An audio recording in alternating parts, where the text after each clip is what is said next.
नमस्कार, स्वागत है आप सबका दिन भर की तमाम बड़ी और अहम खबरों के साथ। मैं हूं कवींद्र। शुरुआत हेडलाइंस। 5 राज्यों में विधानसभा चुनाव का ऐलान। बंगाल में 6 और असम में 2 चरणों में होगा मतदान। केरल, तमिलनाडु और पुडुचेरी में एक ही दिन वोटिंग। 19 मई को आएंगे नतीजे।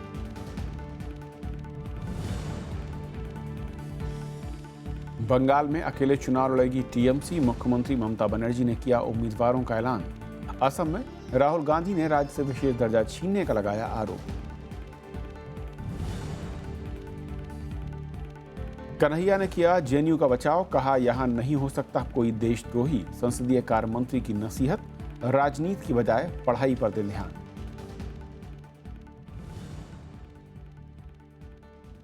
पूर्व लोकसभा अध्यक्ष पीए संगमा का निधन। राष्ट्रपति, उपराष्ट्रपति, प्रधानमंत्री और कांग्रेस अध्यक्ष ने जताया शोक। सम्मान में संसद की कार्यवाही स्थगित।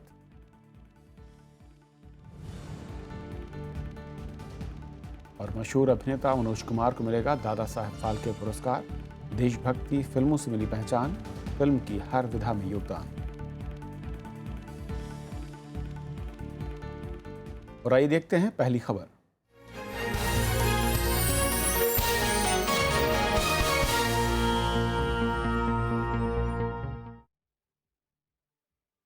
जेएनयू मामले पर राजनीति थमने का नाम नहीं ले रही है। देश विरोधी नारेबाजी के आरोप में जमानत पर छूटे कन्हैया ने आज कहा कि सरकार छात्रों की आवाज को दबाने की कोशिश कर रही है। कन्हैया ने दावा किया कि जेएनयू में देशद्रोह नहीं हो सकता। विपक्षी पार्टियों ने भी इस मुद्दे पर सरकार को घेरने की कोशिश की, जबकि सरकार की तरफ से गृह मंत्री राजनाथ सिंह ने आज कहा कि इस मामले में अब तक जो भी कार्रवाई हुई है वो कानून के मुताबिक हुई है। जेएनयू छात्र संघ के अध्यक्ष कन्हैया कुमार ने कहा कि राजद्रोह और देशद्रोह में फर्क होता है और सरकार ने कानून का गलत इस्तेमाल किया है। कन्हैया ने आगे कहा कि जेएनयू देश की वास्तविक आवाज है और सरकार इस आवाज को दबा नहीं सकती।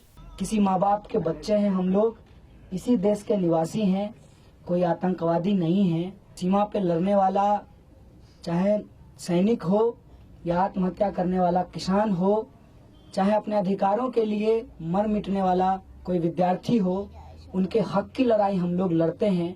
यही हमारा अपराध है। इधर कन्हैया मामले में विपक्षी दलों के सुर धीमे होते नहीं दिख रहे। कांग्रेस नेता प्रमोद तिवारी ने कहा कि प्रधानमंत्री छात्रों के मन की बात सुने। सीपीएम ने सरकार पर जेएनयू में आंदोलन को कुचलने का आरोप लगाया तो जेडीयू ने कहा कि सरकार को छात्रों से नहीं उलझना चाहिए।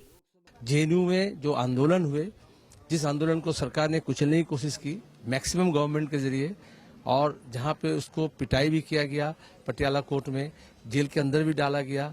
गांधी के 42 के आंदोलन में, जेपी के 74 के आंदोलन में और कई और आंदोलनों में नौजवानों की और छात्रों की महती भूमिका रही है।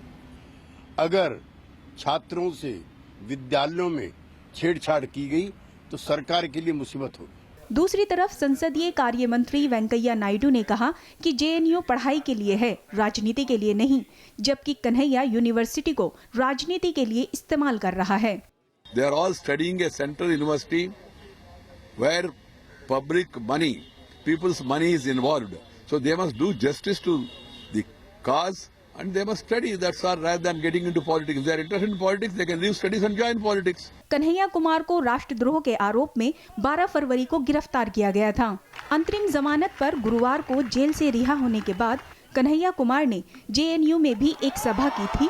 इस मामले में 2 आरोपी अनिर्बान और उमर खालिद 14 दिन की न्यायिक हिरासत में हैं। अनु दीवान के साथ ब्यूरो रिपोर्ट, राज्यसभा टीवी। और इस ताज़ा घटनाक्रम के बारे में और बातचीत करेंगे हमारे साथ वरिष्ठ पत्रकार, जनसत्ता के पूर्व संपादक ओम थानवी जी। ओम थानवी जी, स्वागत है आपका। सबसे पहले तो जो कन्हैया ने कल भाषण दिया, उसके बाद प्रेस कॉन्फ्रेंस की, उसमें एक नई लाइन जिसके जरिए उसने सवाल खड़े किए, वो है राजद्रोह या फिर देशद्रोह। असल में क्या इस लाइन के जरिए एक बार फिर से सरकार को घेरने की पूरी कोशिश? देखिए, हमारे आईपीसी में जब अनुवाद किया जाता है वो राजद्रोह ही उसका अनुवाद है। ये देशद्रोह तो राजनेताओं ने गढ़ लिया है, देशद्रोह नहीं है, वो राजद्रोह है। ये वही मुकदमा है, ये वही कानून है जो कानून गांधी जी पर भी लागू था। सेडिशन जो शब्द है, सेडिशन का अनुवाद जो है वो ये है कि गवर्नमेंट के खिलाफ सरकार के खिलाफ अगर आप शब्दों से या अपने और किसी एक्शन से लोगों को उकसाते हैं कि लोग सरकार के खिलाफ हो जाएं, ये जो है ये सरकार द्रोह है, यानी राजद्रोह है। राज के खिलाफ काम करना है, देश के खिलाफ काम करना नहीं है, क्योंकि सरकार जो है वो देश की पर्याय नहीं हो सकती है। तो ये बात मेरे ख्याल में कन्हैया ने बहुत ही सुलझे हुए ढंग से और समझदारी से उठाई है, और ये तो कानून की किताबों में लिखा हुआ है। देशद्रोह लिखा हुआ ही नहीं, राजद्रोह ही लिखा हुआ है। इसलिए गांधी जी ने कहा था, जब उन पे आरोप लगाया गया अहमदाबाद में, उन्होंने कहा था I am guilty as charged, मैं उन आरोपों को स्वीकार करता हूं, क्योंकि नागरिक के नाते ये हर नागरिक का नैतिक दायित्व है कि वो सरकार के खिलाफ बोले। मैंने सरकार के खिलाफ बोला, लोगों को बोलने को अगर मैंने कहा है तो ये जो है ये मेरा नैतिक दायित्व था, मैं इसको अपना अपराध नहीं मानता हूं। तो वो कन्हैया कहता है कि मैं भी वो काम करता हूं, सरकार की नीतियों से सहमत नहीं है, सरकार किसानों की परवाह नहीं कर रही है, किसान लोग मर रहे हैं, हम लोग जो कर का जो पैसे की बात की जा रही है उस कर के पैसे से उनके लिए कुछ अध्ययन कर रहे हैं, आप तो उनके लिए परवाह भी नहीं कर रहे हैं, तो उनकी हम परवाह कर रहे हैं। और अगर आपको ये लगता है कि ये राजद्रोह है तो ये राजद्रोह है, हम करते हैं, लेकिन देशद्रोह इसको कहना उचित नहीं होगा। मैं मानता हूँ ठीक बात कही। और सरकार की ओर से जिस तरीके के बयान आए हैं उसमें से ज़्यादातर मैं कहूँ सोशल साइट पर उनके पॉलिटिकल लीडर्स के बयान, फिर ट्विटर पर देखूँ, एक मोटी सी चीज़ जो कही जा रही है उससे कितना आप सहमत या फिर असहमत हैं, और क्या आपके तर्क हैं कि वो कह रहे हैं कि जिस तरीके से जेएनयू में छात्रों को पढ़ने और पढ़ाने या पठन पाठन के काम की चर्चा होनी चाहिए थी, उसकी बजाय कन्हैया उसका इस्तेमाल राजनीति के लिए कर रहे हैं, और उन्होंने कहा कि वो खुले मैदान में आकर सीधे राजनीति भी करें तो ज़्यादा बेहतर होगा। ये बात तो कल का भाषण सुनने के बाद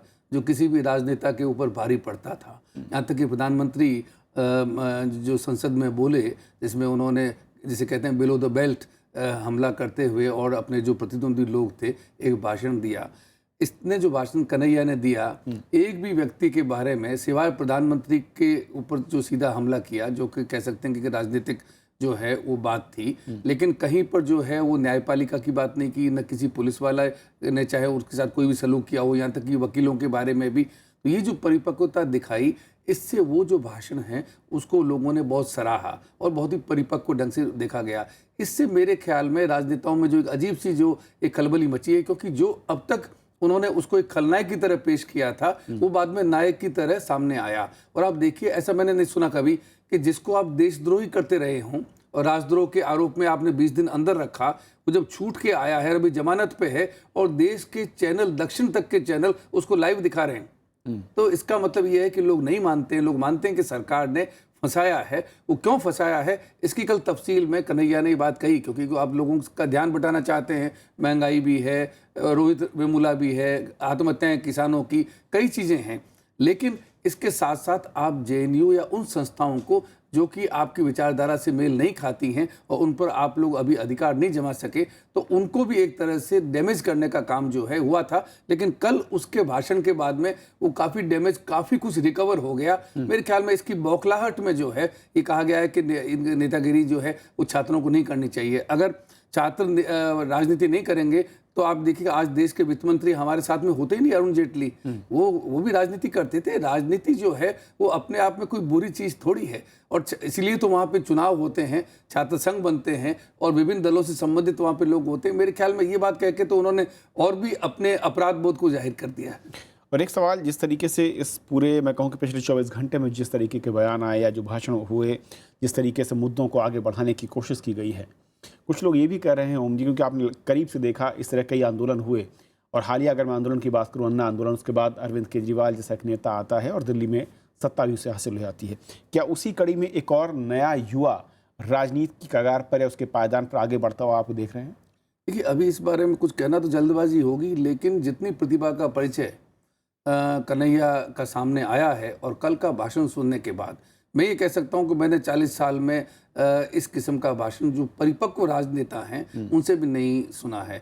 राम मनोहर लोहिया जब जवाहरलाल नेहरू के खिलाफ खड़े होते थे तब उनका भाषण बहुत तैयारी के साथ होता था। लगता था कि एक एक शब्द जो उन्होंने कहा है उनको मालूम है कि मुझे कहाँ पे चोट करनी है, उनके सामने लक्ष्य साफ रहता था। और जवाहरलाल नेहरू भी कहना चाहिए कि थोड़ा बहुत उनसे कतराते थे। कल जो भाषण था वो जाहिर तो करता है कि अगर इसी तरीके से इतने ही आर्टिकुलेट ढंग से, इतने ही नपेतुले ढंग से अगर कन्हैया आगे बढ़ता है तो एक दिन वो एक सुलझा हुआ और बहुत ही प्रभावशाली नेता बन सकता है। एक आखिरी सवाल जो आरोप लगा बीजेपी के कई नेताओं ने सोशल मीडिया पर जो लिखा है कि जिस शब्दावली का इस्तेमाल किया है, जिन शब्दों को पिरोकर पूरा भाषण कन्हैया ने रखा है, वो एक अच्छे वक्ता ज़रूर हो सकते हैं, लेकिन उन्होंने उन सरकारों के खिलाफ कुछ नहीं कहा जो उनकी अपनी पार्टियों की सरकारें रही हैं, जहां पर यही हालात कई दशक तक बने रहे। देखिए, एक तरफ तो कहा जा रहा है कि राजनीति से बचना चाहिए, दूसरी तरफ आप उसको राजनीति की तरफ धकेल रहे हैं। उसने जो कुछ कहा है अपने बचाव में कहा है, अपने बचाव में इसलिए कि आपने जेएनयू को और आपने कुछ छात्रों को घेरा है और आपने उनको देशद्रोह में लपेटा है, जेल में रखा है, जबकि उनके खिलाफ कोई भी सबूत आपके पास में नहीं थे। ये तो माना भी जा चुका है।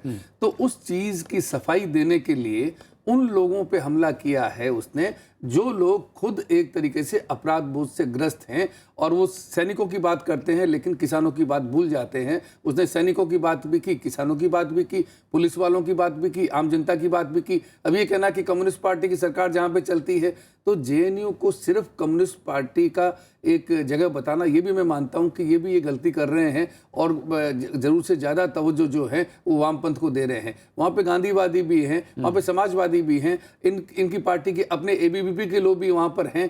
तो ये जो है एक तरह का कहना चाहिए कि जो पोलराइजेशन जो केंद्र सरकार ने किया है वो सरकार को खुद को भारी पड़ रहा है। और अब मेरे ख्याल में ये बचाव में इस तरह की दलीलें देने, इसका कोई मुझे नहीं लगता कि औचित्य है कि और राज्यों की सरकारों के बारे में कोई टिप्पणी क्यों नहीं की। ओम थानवी जी, बहुत शुक्रिया इस पूरे मसले पर बातचीत करने के लिए आपका। और ये थी हमारी पहली खबर। छोटा सा ब्रेक के उस पार दिन भर की दूसरी बड़ी खबर।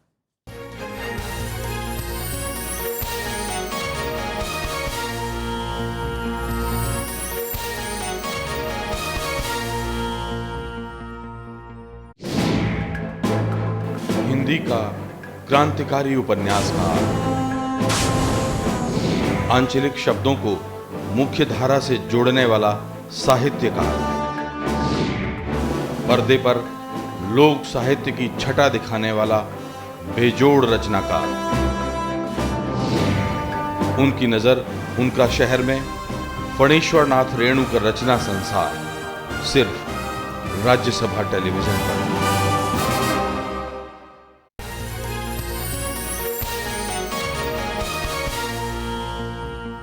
चुनाव आयोग ने 5 राज्यों में विधानसभा चुनाव की तारीखों का ऐलान कर दिया है। असम में 2 चरणों में चुनाव होना है। इसके अलावा बता दें कि पश्चिम बंगाल में 6 चरणों में वोट डाले जाएंगे। वहीं पर केरल और तमिलनाडु और पुडुचेरी में एक ही दिन वोटिंग होनी है। नतीजे 19 मई को आएंगे। 5 राज्यों में विधानसभा चुनावों की शुरुआत असम से होगी। राज्य में 2 चरणों में चुनाव होंगे। पहले चरण में 65 सीटों पर 4 अप्रैल को वोटिंग होगी। इसके लिए 11 मार्च को अधिसूचना जारी होगी। दूसरे चरण के लिए 61 सीटों पर 11 अप्रैल को मतदान किया जाएगा। इसकी अधिसूचना 14 मार्च को जारी की जाएगी। वहीं पश्चिम बंगाल में 6 चरण में मतदान होगा। बंगाल में पहले चरण में कुल 49 सीटों पर वोटिंग होगी, जिसके लिए 4 अप्रैल को 18 और 11 अप्रैल को 31 सीटों पर वोट डाले जाएंगे। इनके लिए 11 और 14 मार्च को अधिसूचना जारी की जाएगी। दूसरे चरण में 17 अप्रैल को राज्य की 56 सीटों पर वोट डाले जाएंगे, जिसके लिए 22 मार्च को नोटिफिकेशन जारी होगा। तीसरे चरण में 21 अप्रैल को 62, चौथे चरण में 25 अप्रैल को 49, पांचवें चरण में 30 अप्रैल को 53 और छठे यानी आखिरी चरण में 5 मई को 25 सीटों पर मतदान होगा। केरल, तमिलनाडु और पुडुचेरी में एक साथ 16 मई को वोट डाले जाएंगे, जिसके लिए 22 अप्रैल को अधिसूचना जारी होगी। केरल में 140, तमिलनाडु में 234 और पुडुचेरी में 30 विधानसभा सीटें हैं। चुनाव आयोग ने 5 राज्यों में चुनाव की तैयारियां पूरी कर ली हैं। Flying squads, central police forces का मूवमेंट, किस vulnerable locations including slum areas जहां पे लोग वीकर सेक्शन के लोग रहते हैं, उसकी मॉनिटरिंग हमारे सेंट्रल ऑब्जर्वर्स करेंगे, हमारे सेंट्रल पुलिस फोर्स के स्टेट लेवल कोऑर्डिनेटर्स करेंगे और जिले के हमारे ऑब्जर्वर्स करेंगे। असम में पिछले 15 साल से कांग्रेस की सरकार है। वहीं पश्चिम बंगाल में टीएमसी काबिज है। केरल में भी कांग्रेस की अगुवाई में यूडीएफ का शासन है। तमिलनाडु में एआईएडीएमके की सरकार है। तो पुडुचेरी में ऑल इंडिया एनआर कांग्रेस की सरकार है। केंद्र सरकार के तीसरे बजट के बाद इन 5 राज्यों के चुनाव में न सिर्फ प्रधानमंत्री नरेंद्र मोदी की साख दांव पर लगी है, बल्कि संबंधित राज्य सरकारों को भी नाको चवाना पड़ सकता है। नतीजा चाहे जो भी हो, लेकिन आगे आने वाले दिनों में केंद्रीय राजनीति को यह गहरे रूप से प्रभावित करने वाला होगा। राज्यसभा टेलीविजन के लिए कैमरा पर्सन शिव कुमार के साथ दिल्ली से अखिलेश सुमन। और चुनाव की तारीखों का ऐलान होने के बाद आई सुनते हैं राजनीतिक दलों की ओर से क्या प्रतिक्रियाएं हैं। बंगाल की जनता बिना किसी डर, बिना किसी संकोच के वहां पर आ सके और वोट डालें, और वोट डालने की जगह पर पोलिंग बूथ के आसपास वहां पर, और उसके बाद में उन लोगों के ऊपर हिंसा ना हो, इसका प्रबंध करें। हम खुश हैं जो सुरक्षा बल तैनात किए जाएंगे, हम खुश हैं जो ज़्यादा पर्यवेक्षक ऑब्जर्वर नियोग किए जाएंगे, और हम ये भी समझते हैं ये जो चुनाव है, इस चुनाव में हमें कांग्रेस और वाम गठबंधन को भारी बहुमत मिलेगा, और हम इस चुनाव की ओर उत्सुक नजरों से देख रहे हैं। Our alliance yet to be concluded, so we have little time. But apart from this electoral alliance part, we are ready to face the election. We started our work already, and I'm very happy to say this party is one leadership party. It's like a military control. Whatever Amma says, we do. We are ready to face the elections. Our candidates have gone and verified the voters list, and we have made certain complaints which the Election Commission is looking at, but still we are not convinced. That part we will take up with the Election Commission regarding the increased number in the voters list. Otherwise, we are prepared. पश्चिम बंगाल में तृणमूल कांग्रेस यानी TMC अकेले चुनाव लड़ेगी। मुख्यमंत्री ममता बनर्जी ने आज कोलकाता में इसका ऐलान किया। उन्होंने विधानसभा चुनाव के लिए पार्टी उम्मीदवारों की सूची भी जारी की। ममता ने कहा कि राज्य में पूरी तरह शांति है। उन्होंने 6 चरणों में चुनाव कराने के फैसले का स्वागत किया और सीपीएम से राजनीतिक संघर्ष जारी रखने की बात भी कही। বাংলায় তৃণমূল কংগ্রেস একাই লড়বে। সিপিএম এর বিরুদ্ধে চিরকাল আমরা লড়াই করে এসেছি, কারণ চিরকাল আমি মনে করি এই রাজনৈতিক দলটি অলওয়েজ বন্ধ, হরতাল, স্ট্রাইক, ভেঙে দাও, গুড়িয়ে দাও এই চিন্তাধারায় বিশ্বাস করে। असम में विधानसभा चुनाव की घोषणा के बीच कांग्रेस उपाध्यक्ष राहुल गांधी ने आज सिलचर में एक रैली की।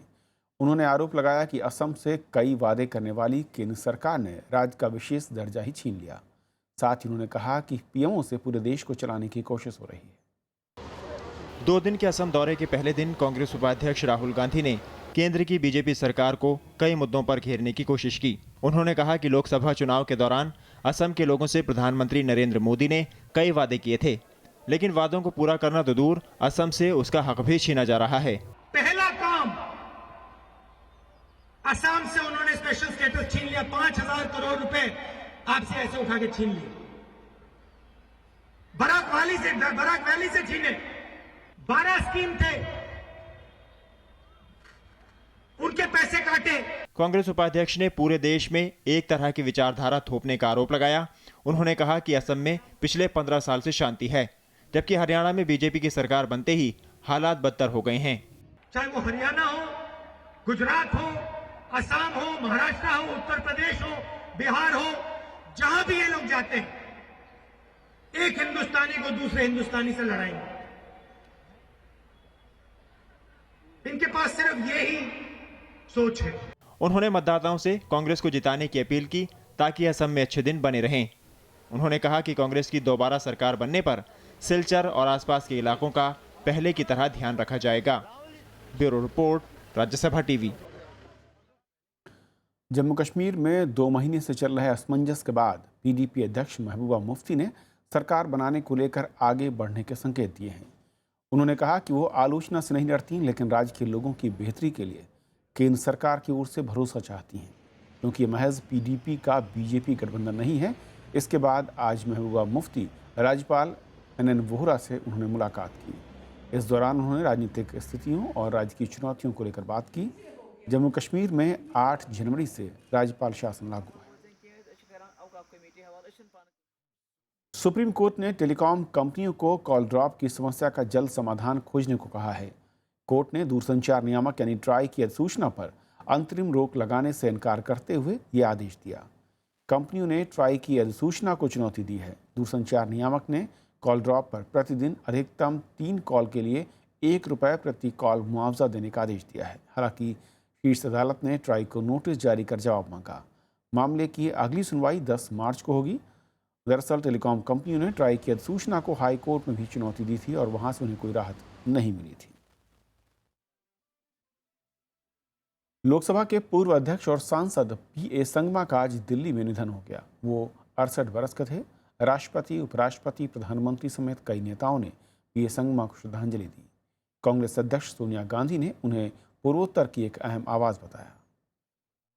लोकसभा के पूर्व अध्यक्ष और सांसद पीए संगमा के निधन पर लोकसभा में उन्हें श्रद्धांजलि दी गई। इसके बाद संसद की कार्यवाही मंगलवार तक के लिए स्थगित कर दी गई।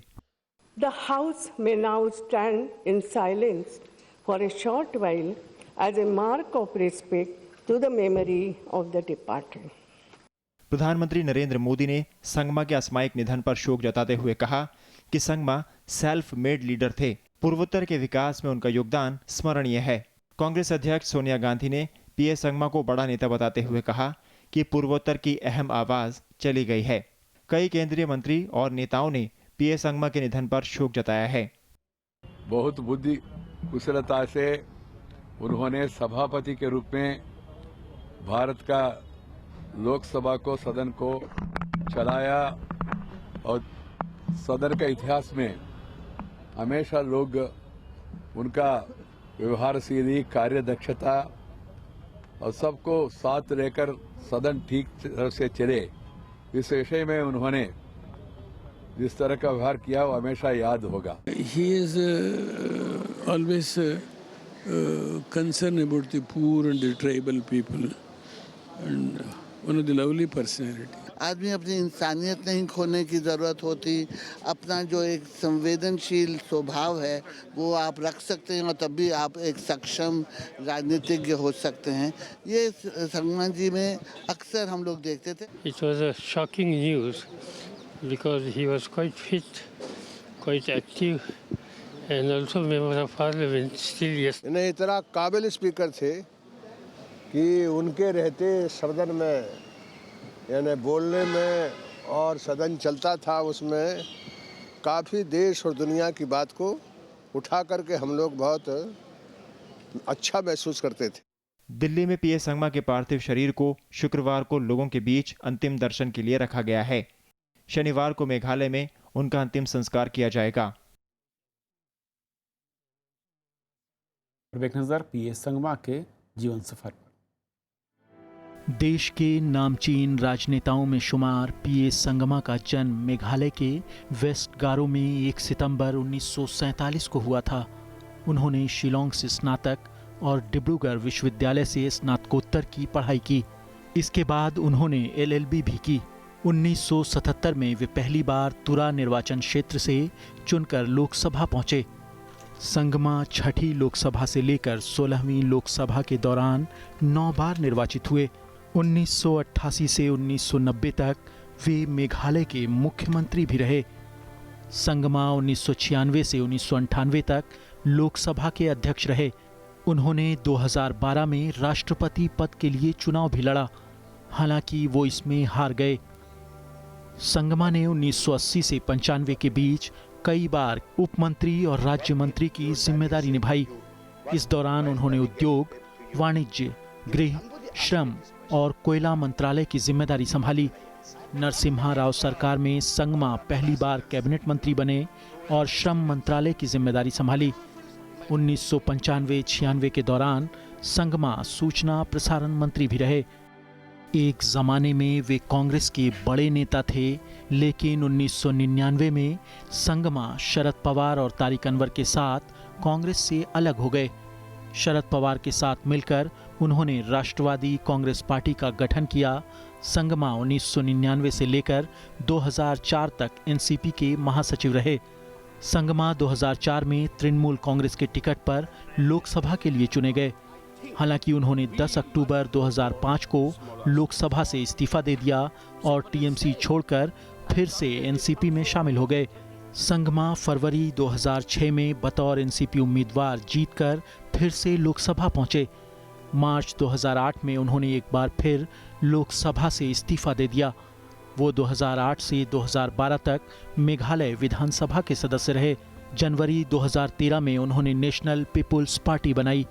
इसके बाद 2014 में इसी पार्टी से लोकसभा के लिए निर्वाचित हुए। और कुछ और अहम खबरों पर नजर, लेकिन संक्षेप में। राष्ट्रपति प्रणब मुखर्जी ने गुजरात के जामनगर में भारतीय वायुसेना की 119 हेलीकॉप्टर यूनिट को प्रेसिडेंट स्टैंडर्ड से सम्मानित किया। भारतीय वायुसेना की प्रमुख उड़ान इकाइयों में से एक ये हेलीकॉप्टर यूनिट देश में शांति और युद्धकाल में कई बड़े अभियान का हिस्सा रही।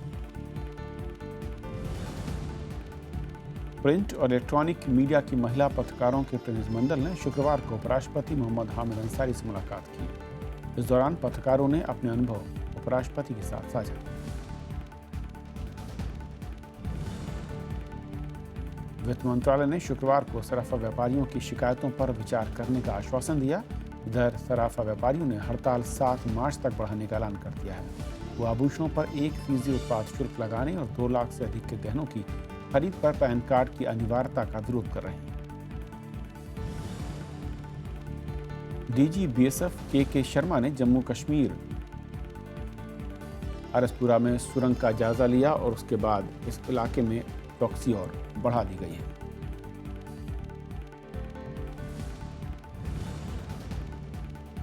महाराष्ट्र में उपभोक्ताओं को पेट्रोलियम उत्पाद अब सस्ती दरों पर उपलब्ध होंगे। राज्य में तेल विपणन कंपनियों ने इन उत्पादों पर अतिरिक्त अधिभार हटाने पर सहमति है। इससे राज्य में पेट्रोल, डीजल, एलपीजी और केरोसिन के दाम कम हो सकते हैं। आंध्र प्रदेश में वाईएसआर कांग्रेस के एक और विधायक के वी रमण मूर्ति सत्तारूढ़ तेलुगु देशम पार्टी में शामिल हो गए। केवी रमण श्रीकाकुलम जिले में पट्टापट्टनम से विधायक हैं और वो पहले भी टीडीपी में रह चुके हैं।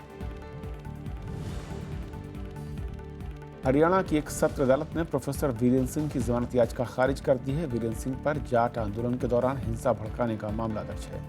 वीरेंद्र सिंह हरियाणा के पूर्व मुख्यमंत्री भूपेंद्र सिंह हुड्डा के सलाहकार रह चुके हैं। यमन के अदन शहर में एक आतंकी हमले में 4 भारतीय नर्सों समेत 16 लोगों की मौत हो गई। 4 बंदूकधारियों ने एक केयर होम को निशाना बनाया और इस हमले के पीछे आतंकी संगठन आईएस या अल-कायदा का हाथ माना जा रहा है। चीन इस साल अपने रक्षा बजट में 7 से 8% की बढ़ोतरी करेगा। चीन ने यह फैसला विवादित दक्षिण चीन सागर मामले में अमेरिका के साथ अपने बढ़ते टकराव के बीच लिया। बीते साल चीन का रक्षा बजट करीब 145 अरब अमेरिकी डॉलर था। भारतीय निशानेबाज जीतू रॉय ने बैंकॉक में विश्व कप निशानेबाजी में स्वर्ण पदक अपने नाम कर लिया। जीतू ने यह कामयाबी 10 मीटर एयर पिस्टल वर्ग में हासिल की। फाइनल में पूर्व विश्व चैंपियन और ओलंपिक चैंपियन चीन के पोंग वेई को शिकस्त देकर जीतू ने स्वर्ण पदक पर कब्जा किया।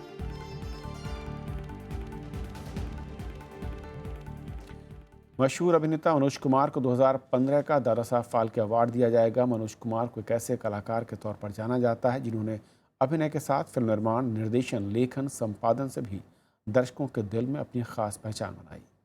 78 साल के मनोज कुमार ने 1960 में पहली फिल्म कांच की गुड़िया से रोमांटिक नायक के तौर पर सफर शुरू किया था और उसके बाद उन्होंने फिल्म की अलग अलग विधाओं में लोगों का दिल जीता।